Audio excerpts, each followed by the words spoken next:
समूह की भावना रखनी चाहिए, सोशल होना चाहिए व्यक्ति को, ये बताना चाह रही थी। भले ही वो एकांत में भी रहे तो भी दूसरों की सलाह ले। अगर वो खुद उस चीज का अधिकारी है निर्णय लेने का, तो भी निर्णय लेने से पहले एक बार दूसरों से सलाह जरूर लेनी चाहिए। और कई बार तो छोटे वाले बड़ी सलाह दे देते हैं, ये देखा। जिनको हम सोच रहे थे ना सामान्य रूप से बुला लेते हैं, भाई एक बार उनसे पूछ लेते हैं, उनको ये नहीं लगेगा कि हमारी सलाह नहीं ली। और उनकी सलाह ली तो पता लगा उन्होंने कोई बहुत अच्छा पॉइंट बता दिया जो हमारे ध्यान में ही नहीं आ रहा था। कितना फायदा हो गया। तो हमेशा समूह में उनकी रहते हुए, सामाजिक कार्य करते हुए उनकी सलाह लेनी चाहिए, उनका अनुमोदन लेना चाहिए, और समूह में जीना आना भी चाहिए। नहीं तो व्यक्ति समूह में रहते हुए किसी से पूछता ही नहीं है, अपनी ही मनमानी करने में लगा हुआ है, तो फिर थोड़े दिन में समूह उसको उखाड़ देता है। तो इसलिए वेद को कहना पड़ा संगच्छध्वम संवदध्वम। कुछ वो आपकी भावनाओं को समझेंगे, कुछ आप उनकी भावनाओं को भी समझें। कुछ वो आपकी सेवा करेंगे, कुछ आप उनकी सेवा करें। कुछ वो आपका ख्याल रखेंगे, कुछ आप उनका ख्याल रखें। तो ऐसे तो चलता है। और यही मतलब है परस्परम भावयंत का। और क्या मतलब है? केवल मंत्र बोलने के लिए थोड़ी है भाई। बहुत याद है हमारे तो बच्चों को, हाँ भाई बच्चों सुनाओ परस्परम। बच्चों ने सुना दिया। सुना तो दिया, थोड़ा बहुत जी भी तो लो। भाव देना नहीं एक दूसरे को, सुनना ही नहीं एक दूसरे की बात, तो फिर तो वो मंत्र रक्षा नहीं कर पाएंगे। तो इसको प्रैक्टिकल महाराजा दशरथ जी रहे हैं। तो ये कह रहे हैं भाई यदि मैंने ये ठीक सोचा है, मेरी जो समझ में आया, जो मुझे लगा, तो उसको आपके साथ शेयर करने के लिए मैंने आप लोगों को बुलाया है। और यदि ये मेरा विचार ठीक लगे तो आप मेरा अनुमोदन करें, और ठीक ना लगे तो बता दें ठीक क्या है, आप अपनी राय दे दें। यद्यपि ये इनका पारिवारिक मामला है, तो केवल अपने गुरुजनों की सलाह लेकर के भी इस काम को कर सकते थे, कोई बाधा तो है नहीं, और इनको उस चीज़ की अथॉरिटी है। लेकिन तो भी दूसरों से सलाह लेना हर दृष्टि से अच्छा ही होता है। तो इसलिए कहा यदि इदम में अनुरूपार्थम मया साधु सुमंत्रितम भवंतो में अनुमन्यताम। तो आप सब मेरा अनुमोदन करें। कथम व करवाणी अहम। और यह इसमें कोई संशोधन है तो बताएं कि कथम करवाणी अहम, मैं कैसे करूं, अब आगे इस राज्य के लिए मैं क्या प्रबंध करूं, आप ही बताएं। तो कोई भी व्यक्ति ये नहीं कहेगा कि इतने सुयोग्य पुत्र को छोड़ करके आप किसी और को राज्य दें, कोई भी नहीं कहेगा। सब वही कहेंगे इति ब्रुवन्तं मुदितः प्रत्यनन्दन नृपा नृपम वृष्टिमन्तं महामेघं नर्दन्त इव बर्हिणा। तो इति ब्रुवंतम, ऐसा बोलते हुए जब महाराजा दशरथ ने ये वाणी बोली तो मुदिताहा, प्रसन्न होकर के, प्रत्यनंदन नृपा नृपम, प्रत्यनंदन हर्षित होते हुए, आनंद से तृप्त होते हुए, नृपाहा उन नृपों ने, उन राजाओं ने, नृपम राजा दशरथ को, वृष्टिमंतम महामेघम इव, नर्दंत बरहिण इव। इस प्रकार से उत्तर दिया, उन्होंने इस प्रकार से अपनी प्रसन्नता को अभिव्यक्त किया जैसे महामेघम, महामेघ बादल, कोई बड़ा बादल, महामेघम वृष्टिमंतम, जो वृष्टि कर ही रहा है, कोई महान मेघ वृष्टि कर रहा है, तो बरहिण नर्दंत इव। बरहिण माने पंख वाले, अर्थात मोर, बर ही बोलते हैं पंख को, और बरहिण पंख वाला, बड़ी पंख है जिसकी।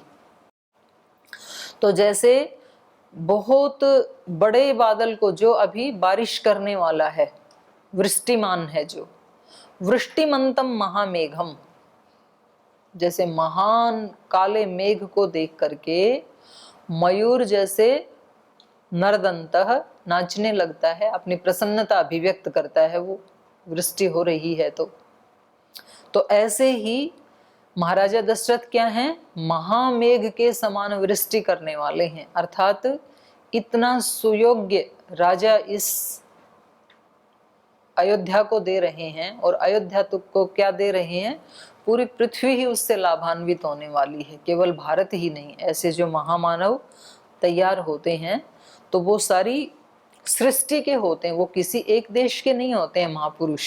जब कोई एक व्यक्ति भी बुद्ध बनता है, जब कोई एक व्यक्ति भी भगवत्ता को प्राप्त करता है, तो उसकी उस भगवत्ता से एक देश नहीं बल्कि पूरी मानवता, मानवता नहीं प्राणी मात्र लाभान्वित होता है। तो वो किसी एक मत पंथ संप्रदाय के जाति के नहीं होते हैं, यद्यपि बांट लेते हैं। अब वो किसी न किसी जाति में तो पैदा होगा ही, जब मनुष्य का जन्म ले रहा है तो किसी न किसी प्रांत में भी पैदा ही होगा, किसी न किसी देश में भी होगा। तो जिस प्रांत, देश, परिवार, जाति, धर्म में वो पैदा होता है, वो लोग अपना मान लेते हैं उसको, और दूसरे अपना नहीं मानते या वो मानने नहीं देते।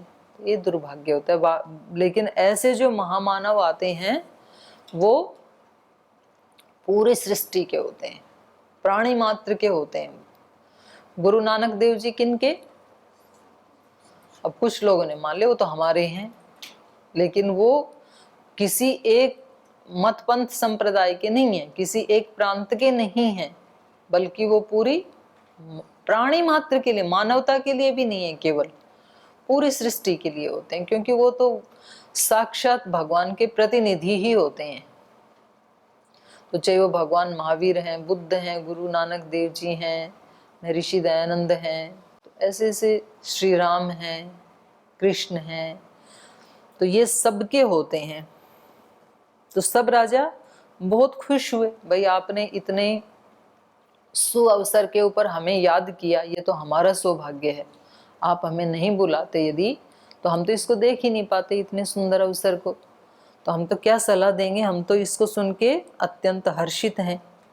स्निग्धो अनुनादः स संजय तत्र हर्ष समीरितः जनौघोद्घुष्ट सन्नादो मेदिनीं कंपयन्निव।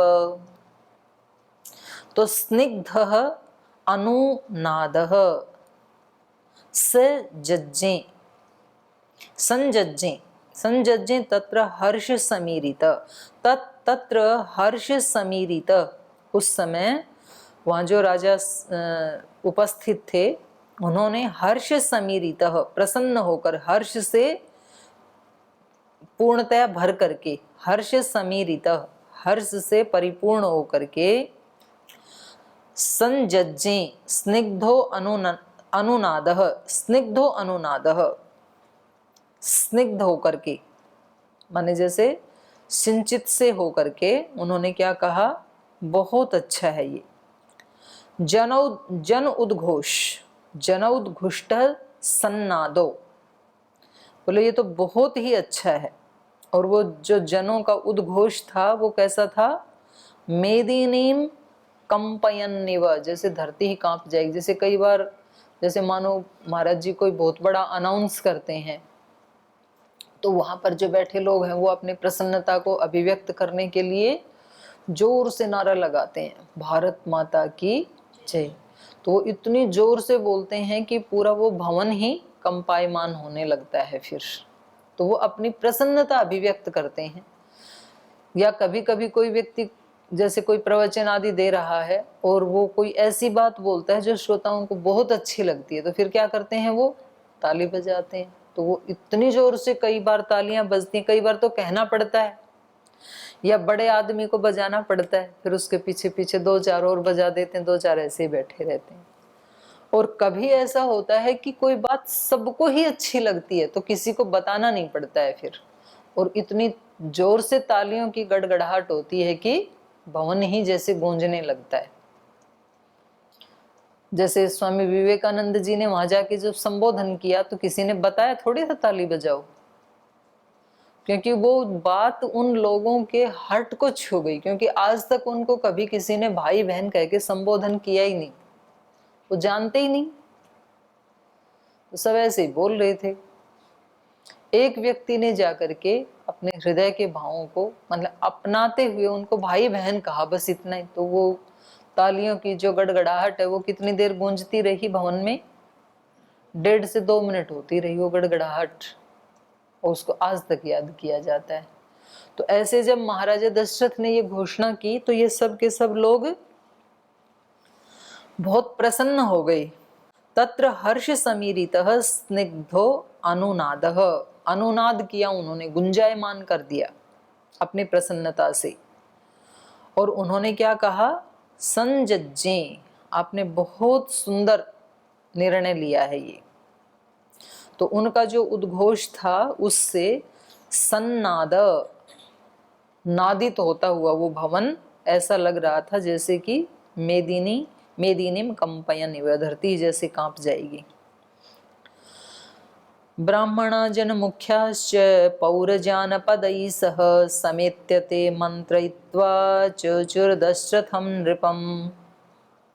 ब्राह्मणा जन मुख्याश्च पौरजनपदैः सह, जो उस पुर के निवासी थे, पौरजानपदैः सह, पुरुजन उस जनपद में रहने वाले जो पूर्ववासी थे उनके साथ, ब्राह्मण जन मुख्याश्च, सभी ब्राह्मण और जो प्रमुख व्यक्ति थे उन सब ने, समेत्य मिलकर के, ते मंत्रयित्वा च ऊचु, आपस में उन्होंने मंत्रणा करके, चौचु मतलब च ऊचु, उन्होंने कहा, दशरथम नृपम, राजा दशरथ को कहा। जब उन्होंने घोषणा की तो पहले तो उन्होंने अपनी प्रसन्नता अभिव्यक्त की कि तो बहुत सुंदर निर्णय है, मानो हमारे मन की बात आपने कह दी, ऐसे कहता है ना व्यक्ति कभी कभी, ये तो मेरे मन में ही था, आपने हमारे मुंह की बात छीन ली, ऐसे बोलता है।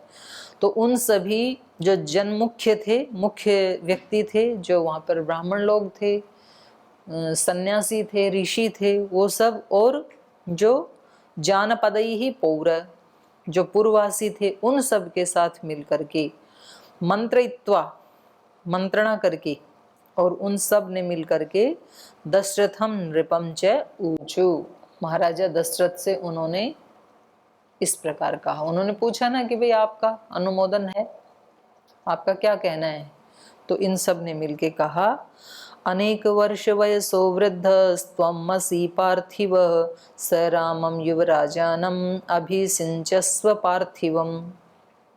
कह रहे हैं अनेक वर्ष वयस वृद्धस्त्वम असि पार्थिव, हे पार्थिव, हे महाराज, त्वम वृद्धम असि, अब आप बड़े हो गए हैं, वृद्ध हो गए हैं। अनेक वर्ष वयस, आपकी आयु अनेक वर्ष की हो गई है, अब आपका शरीर बड़ा हो गया, आपकी आयु बड़ी हो गई है, इसलिए स रामम युवराजानम अभिसिंचस्व, हे पार्थिव, राम को अब युवराज के पद पे अभिषिक्त कर दें, अब आप बड़े हो गए हैं। सब ने मिलकर के कहा अब इनको युवराज बना दें आप। इच्छामो हि महाबाहुं रघुवीरं महाबलं गजेन महता यान्तं रामं छत्रावृताननम् इति तद्वचनं श्रुत्वा राजा तेषां मनः प्रियम् अजानन्निव जिज्ञासु हृदं वचनम् अब्रवीत् श्रुत्वैवं वचनं यन्मे राघवं पतिमिच्छथ राजान संशयो यं मे किमिदं ब्रूत तत्त्वतः कथन्नो मयि धर्मेण पृथिवीं मनुषासति भवन्तो द्रष्टुम् इच्छन्ति युवराजं मम आत्मजं ते तमूचु महात्मानः पौरजानपदैः सह बहवो नृप कल्याण गुणापुत्रस्य सन्ति ते गुणान् गुणवतो देव देवकल्पस्य धीमत प्रियानानन्दान् कृत्स्नान् प्रवक्ष्यामोद्यतान् शृणु। तो इन्होंने कहा इच्छामो हि महाबाहुम, हम सब महाबाहुम इच्छामः रघुवीरम महाबलम, हम इस महाबलशाली रघुवीर को और महान है बुझाएं जिनकी, ऐसे राघव को रघुवीर को इच्छाम, हम इन्हीं को ही चाहते हैं राजा। गजेन महता यान्तम रामम छत्र आवृताननम, तो हम क्या चाहते हैं, कह रहे हैं कि गजेन हाथी के द्वारा, महता गजेन बड़े हाथी के द्वारा, महान हाथी के द्वारा, यान्तम चलते हुए को, रामम राम को, कैसे राम को, छत्र आवृताननम, आनन माने मुख, जिसका मुख छत्र से ढका हुआ है, माने जिसके सिर के ऊपर छत्र लगा हो, छत्र लगता है राजा के ही सर पे, तो छत्र आवृत आननम, छत्र से आवृत आनन वाले मुख वाले श्री राम को हम बड़े हाथी पे बैठा हुआ देखना चाहते हैं और उसके ऊपर छत्र लगा हुआ देखना चाहते हैं, अर्थात उसको हम युवराज के पद पे बैठा हुआ देखना चाहते हैं। इच्छामहि महाबाहुम रघुवीरम महाबलम, इस महाबलशाली महाबाहु रघुवीर को, श्री राम को हम महता गजेन यान्तम, महान हाथी पर बैठे हुए और छत्र आवृत आननम, छत्र से आवृत है आनंद जिसका, माने सिर पे छत्र लगा हुआ हो, ऐसे हम युवराज के रूप में श्री राम को देखना चाहते हैं। इति तद्वचनं श्रुत्वा राजा तेषां मनः प्रियम् अजानन्निव जिज्ञासो हृदं वचनम अब्रवीत, चाहते तो वो भी यही थे, लेकिन उनके इन वचनों को सुन करके, इति तद्वचनम श्रुत्वा, उनके इन वचनों को सुन करके राजा तेषां मनः प्रियम, ये उन सब के जो प्रिय वचन थे, मन के वचन थे, हृदय के भाव थे, उनको सुन करके अजानन इव, अनजान सा बनते हुए, अजानन इव जिज्ञासु, जिज्ञासु बन करके, इदम वचनम अब्रवीत, जिज्ञासु भाव से उन्होंने ये वचन कहे। यद्यपि वो उनके भावों को समझ तो रहे ही थे कि भाई ये क्या चाहते हैं, तो भी अनजान बनते हुए इन्होंने ये जिज्ञासा प्रकट की उनके सामने। इन्होंने कहा श्रुत्वैवं वचनं यन्मे राघवं पतिमिच्छथ राजान संशयो यम्मे किमिदं ब्रूतः तत्वतः, बोले मेरे बात को सुनते ही, श्रुत्वैवं, श्रुत्वा एव इव, मेरी इस बात को सुनते ही, वचनम यन्मे, जो मैंने वचन कहे, और आप लोगों ने राघवम पतिमिच्छत, आप राघव को स्वामी बनाना चाहते हैं, राजा बनाना चाहते हैं, तो राघवम पतिमिच्छत, जो आप सब लोग महाराजा श्री राम को युवराज के पद पे देखना चाहते हैं, मेरी बात सुनते ही, तो राजा होने के नाते मेरे मन में एक संशय आया है। राजा न, हे राजाओ, संशयो अयम में, ये संशय मेरे मन में आया है, किमिदम ब्रूतः तत्वतः, क्या तुम ये बात बिल्कुल सच कह रहे हैं, तुम्हारे हृदय में ऐसी भावना है क्या, ये मैं जानना चाहता हूँ। मैंने जैसे ही अनाउंस किया और आप लोग तुरंत तैयार हो गए कि हाँ जी अब आप बूढ़े हो गए, कुर्सी छोड़ो अब। तो बोले मैं राजा होने के नाते, हे राजाओ, आप सब से ये जिज्ञासा कर रहा हूँ, मैं ये पूछना चाहता हूँ कि क्या आप ये सचमुच अपने हृदय से चाहते हैं, या यहाँ आकर के मेरी हाँ में हाँ मिला रही हैं, या सच में आप भी ऐसा ही चाहते हैं। तो उन्होंने तो कहा ही होगा कि भाई हम तो सचमुच ही चाहते हैं, और यदि आप सचमुच चाहते हैं तो क्या मेरे राज में कोई त्रुटि थी क्या? उल्टा भी तो हो सकता है कि हाँ भाई, अब तक गद्दी आपने संभाल रखी तो खाली करो, क्योंकि अब तक तो आपको हम अभाव में ढो रहे थे, कोई था नहीं हमारे पास, अब श्री राम आ गए हैं तब छोड़ो। तो ऐसा तो नहीं है कहीं। तो इनके मन में क्या हो गया? जिज्ञासा आई। कथन्नो मयि धर्मेण पृथिवीं मनुषासति भवन्तो द्रष्टुमिच्छन्ति युवराजं मम आत्मजम्। बोले मैं इतने धर्म पूर्वक पृथ्वी का अनुशासन कर रहा हूँ, इतने अच्छे से राज चला रहा हूँ, और मेरा एक इशारा करते ही आपने मतलब पूरे सभागार को गुंजा दिया कि बिठाओ बिठाओ इनको। और आप क्या हो गए? अनेक वर्ष वयस है, आप तो बड़े हो गए हैं। वृद्धस्त्वमसि, आप तो वृद्ध हो गए हैं। तो ये तो कहीं आपको चाहते ही थे क्या ये कि जल्दी से गद्दी छोड़ें? ऐसा ही चाहते थे क्या? कथन्नो मयि धर्मेण पृथ्वीम अनुशासति। क्यों भाई आप ऐसा क्यों चाहते हैं? क्योंकि मैं तो धर्म पूर्वक पृथ्वी का पालन कर रहा था, अनुशासन कर रहा था, राज्य कर रहा था, धर्म पूर्वक राज्य कर रहा था मैं अयोध्या के ऊपर। और भवन्तः द्रष्टुम इच्छन्ति युवराजम मम आत्मजम, और आप सब मेरे पुत्र को युवराज बनाना चाहते हैं, उसको युवराज देखना चाहते हैं, आप छत्र उसके सिर पे लगाना चाहते हैं, और मैं इसी छत्र की छाया में सेवा करते करते बुढ़ा हो गया। तो आपने ये भी नहीं कहा कि महाराज आपके बिना कैसे काम चलेगा, श्री राम तो अभी छोटे हैं, ऐसे भी नहीं कहा। तो मतलब तैयार ही बैठे थे। तो ये पूछना चाह रहे हैं कि भाई आप कहीं मेरी उससे सेवा से असंतुष्ट तो नहीं थे? ते तमोचुर्महात्मान पौरजान पदई सह बहवो नृप कल्याण गुणा पुत्रस्य संति ते। तो वो बोले ते तम ऊचु, वे सब राजा उनसे महाराजा दशरथ से बोले, तम महात्मान ऊचु, वो उन महात्मा दशरथ को बोले, पौर्वजान पदई सह, सबको साथ लेकर के, सब पूर्ववासी भी थे उसमें, ब्राह्मण भी थे, सभी जो सभा में बड़े लोग थे, उन्होंने कहा बहवो निरपः कल्याण गुणाः ते पुत्रस्य संति। कह रहे नहीं आप तो बहुत अच्छा कर रहे थे, लेकिन ते पुत्रस्य, आपके पुत्र में कल्याण गुणा बहव संति, आप तो कल्याण कर रहे थे सारी प्रजा का, लेकिन ये जो आपके पुत्र हैं इनमें कल्याण करने का गुण बहुत ज्यादा है, ये और भी ज्यादा कल्याण कर सकते हैं।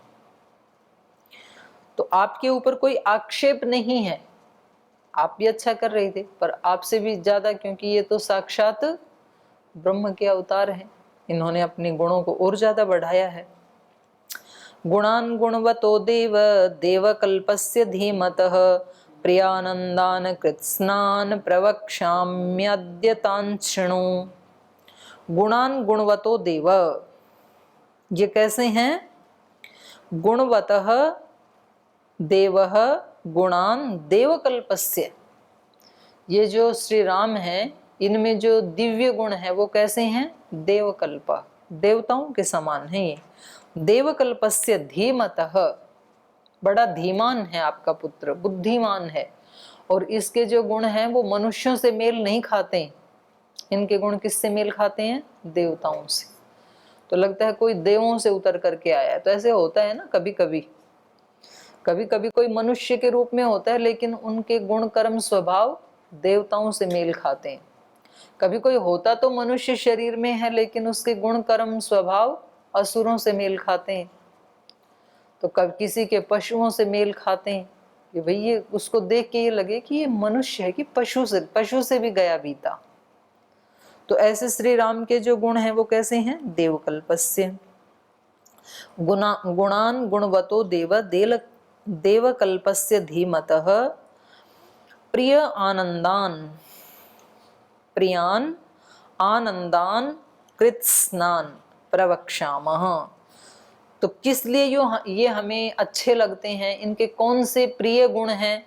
उन गुणों को प्रियान, आनंदान, कौन से गुण हैं जो आनंदित करने वाले हैं उनको, कृत स्नान, उन संपूर्ण गुणों को प्रवक्ष्यामः।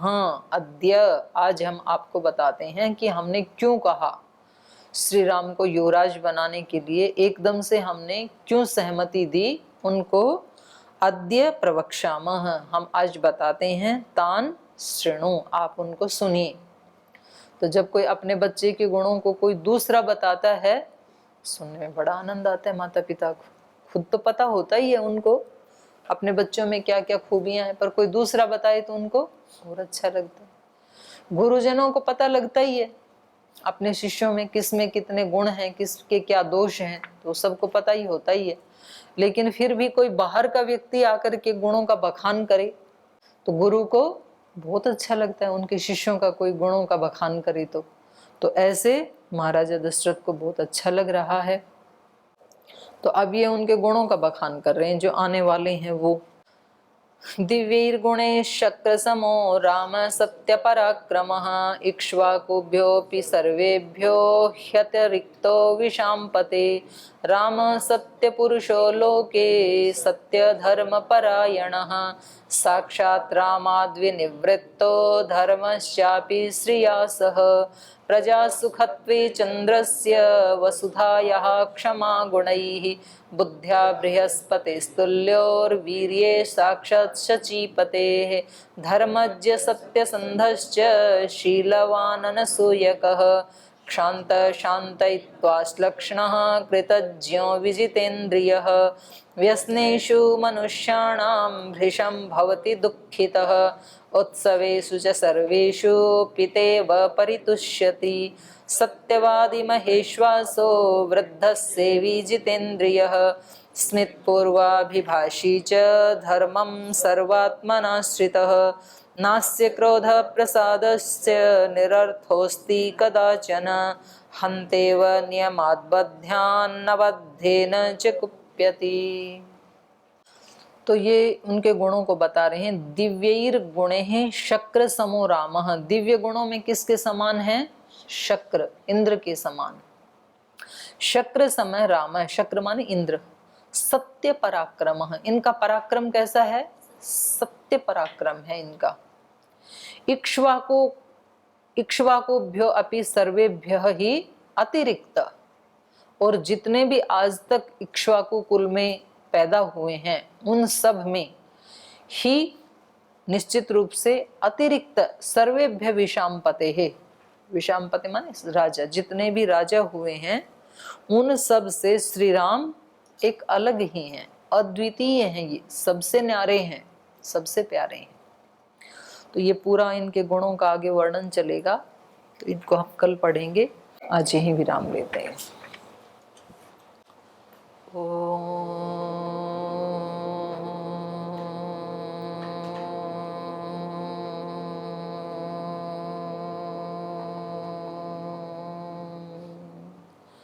शांति शांति शांति।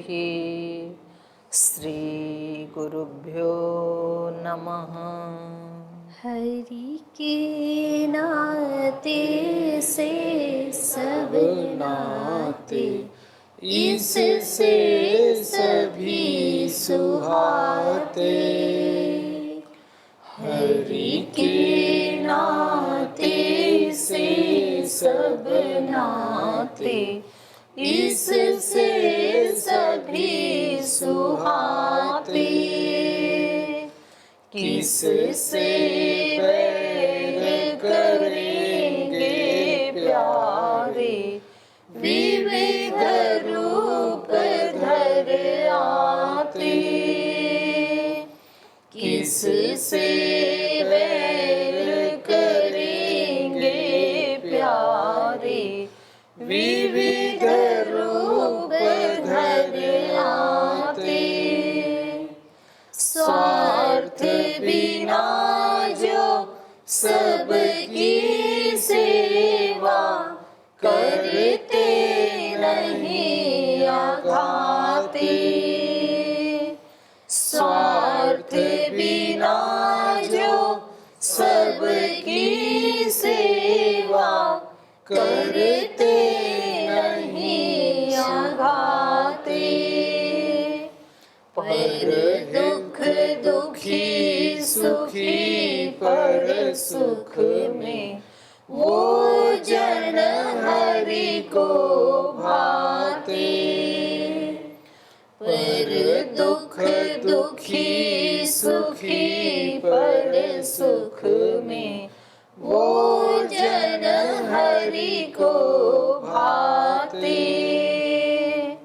हरि के नाते से सब नाते, इससे सभी सुहाते।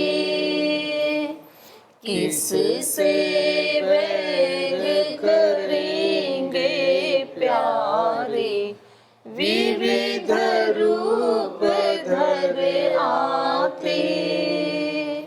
विविध रूप धर आते।